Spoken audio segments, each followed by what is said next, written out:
We go. Introducing to you first, on my left, fighting out of the blue corner, standing 6 feet 2 inches. He weighed in at 250.5 pounds. Specializing in kickboxing and submission wrestling, his record stands at 22 wins, 9 losses, with 15 knockouts and 7 submissions to his credit.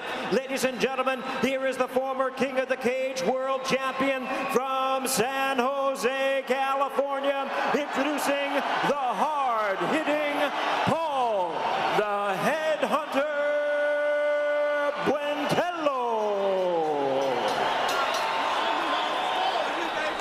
And his opponent across the cage on my right, fighting out of the red corner, standing 6 feet 1 inch. He weighed in at 265.5 pounds, joining the mixed martial arts ranks in the traditions of Muay Thai and Western boxing. His MMA record stands at 3 wins, 1 loss, 1 knockout, and 2 submissions to his credit. Ladies and gentlemen, here is the former US K1 and World Muay Thai champion from Modesto, California, by way of San Jose, introducing Carter, the Beast Williams.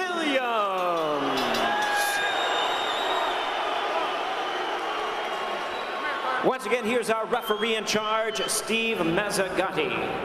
All right, gentlemen, you know the rules. We all expect a good, clean, fair fight. You need to obey my commands, protect yourself at all times. Hook 'em up. Good luck. The fine folks voting at ProElite.com have voted 57% in favor of Buentello, 33% for Carter Williams. That does not add up, my friend. No, is it 43%? I may have been hitting the head a lot of times, but that's okay.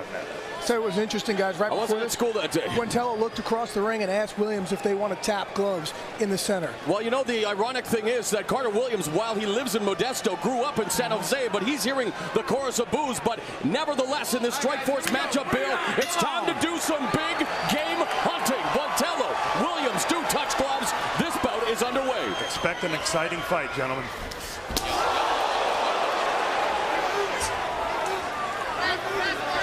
So for those of you that, again, did take calculus, it's 57% for Buentello, 43% for Carter Williams into the Greco-Roman clinch along the fence. Surprisingly, it goes to the ground within the first 30 seconds. And Williams... Carter lands a great right hand. Unloads with the rights as Buentello has surrendered his back momentarily, but back on his feet, but he's being overwhelmed right now by the bigger Carter Williams. And that's not what you expect from a K1 fighter. K1, you expect him to come out, start throwing kicks. But Bill, you talked to his trainer right before this fight. What did he tell you? He's been working with some ground guys. There's no question about it. He's been working on jiu-jitsu. And I thought Buentello would want to take it to the ground. But when they hit the ground, he was the first one that wanted to get up. Well, at 22-9 and fighting for a UFC heavyweight title already on his resume, Buentello does have the MMA experience. But Carter Williams, at an 18-1 underdog, became the youngest ever K1 US Grand Prix champion in 2003, and now has made the move to MMA. And I tell you what, if I am Carter Williams, I do this. I try and keep it close. I don't want to be on the end of a brawler's punches. I don't want Buentello to be able to extend on me when he throws blows. Except for the fact that Carter is a pretty damn dangerous guy on his feet, too. Absolutely, but he's not. He has that. He has a definite deficit in height. Williams and Buentello, not much of a difference when it comes to reach. Nice knee by Buentello from the clinch, trying to get dominant position along the fence. Creating the separation, though, was Williams with a knee of his own. And we've seen Carter go the distance in his K1 fights, but the question is, does he have the gas to go the distance in an MMA fight? Stop, guys. It's interesting. Buentello said that he'd change up his training a little bit to try and strengthen his legs, thinking he's going to take a lot of low leg kicks. So far, only one. Not exactly getting what he expected. 2 minutes have elapsed, and Buentello told us that he watches the first 2 minutes of the fight to see how his opponent starts. Well, obviously he knows that Williams is not afraid to go for a takedown. Yeah, one thing's for sure, Glaze, you were right. Carter did not want to stay at the end of Buentello's reach there. And now we got the guillotine. Finger guillotine. Exactly. Good job by Carter Williams to pry those fingers off his throat. And look what Carter's going for. And again, because Williams is on the ground, no knee strikes to the head. Now he can deliver those multi-knee strikes. Williams comes back with a left hook. Not a lot of pop, though, behind it, Bill. No, it kind of looks like Carter's a fish out of water here a little bit. Unfortunately for him, I don't know how long he's been working the ground game, but It's still pretty impressive that he's been able to tie Buentello up and not go to his back. Who would ever thought that this fight would be dominated by the transition game? Look at that. It was Buentello looking for the front sweep, and now the knee, and Buentello begins to unload on Carter Williams. Buentello he's a crafty veteran. He knows how to dirty box. He knows how to mix it up in any position. When he gets in trouble, he can adjust. Going in, they said that this matchup was one involving the technician Williams versus the puncher Buentello. Buentello by far Williams' toughest challenge in MMA to date, and he's taking the fight to him now with 1:40 left in the opening round. See, look what Buentello does. And every time he can inflict damage, he does. He's trying to step on feet. As you see right there, he's trying to throw knees, trying for tie clinch, anything he can to inflict damage on a guy who has not been in a cage for 2.5 years. And remember, Bill, at the outset, we said Carter Williams has never been out of the opening round. As this goes into deeper water, it obviously will favor Buentello when it comes to conditioning. Don't you think? Absolutely no question. I don't know what type of shape Carter's in as he lands a nice uppercut there, but I would think that he'd want to get it over as quick as possible.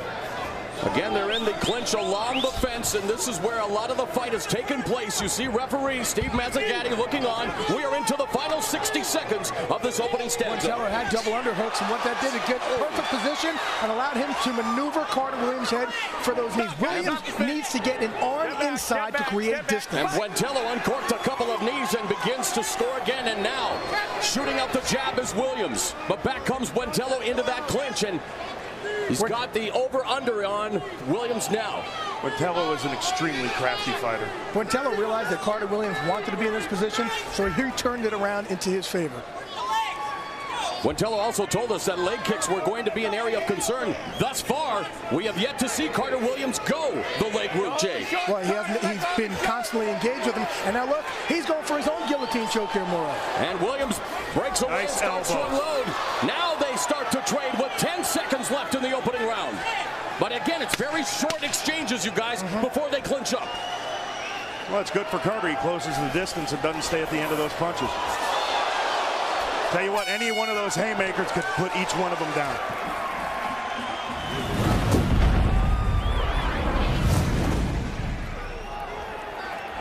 All right, guys, round two. Bring it on. Come on. We're going to see Carter Williams cardio right now, boys. Looks as if Buentello is fresh as can be. And Buentello quickly right in the eye. a couple of uppercuts now, and hammer fist, and obviously Williams was hurt in the eye, and the fight has been stopped. The headhunter Buentello goes headhunting and collects his 23rd MMA win in front of a raucous hometown crowd.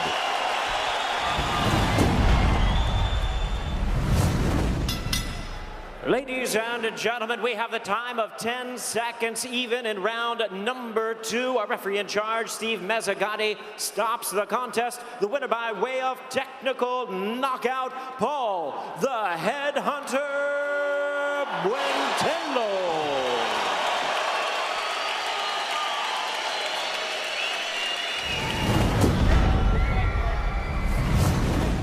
Headhunter, wonderful job, man.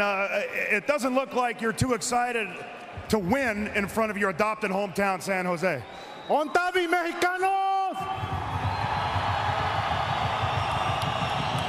You know, let's go out to my Mexican fans. You know, they're always messing with us, but I got your back, Mexicanos, got your back. Toda raza. I thought you were speaking Hebrew there for a minute, man. You know, it's great. It's great to be here in front of San Jose. Great love, baby, great love. I love it. Did you think for 1 second that a former K1 North American champion was going to take you to the ground? I had no clue on that. He took me down. It kind of startled me for a second, but this is my house, baby. My house. It ain't going to happen here. You win 10 out of your last 11 fights. What's next? You know, I'm right here at Strikeforce.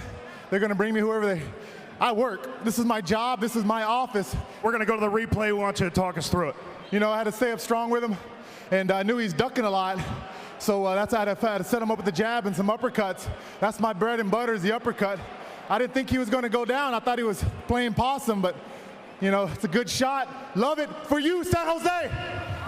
Bob Buentello.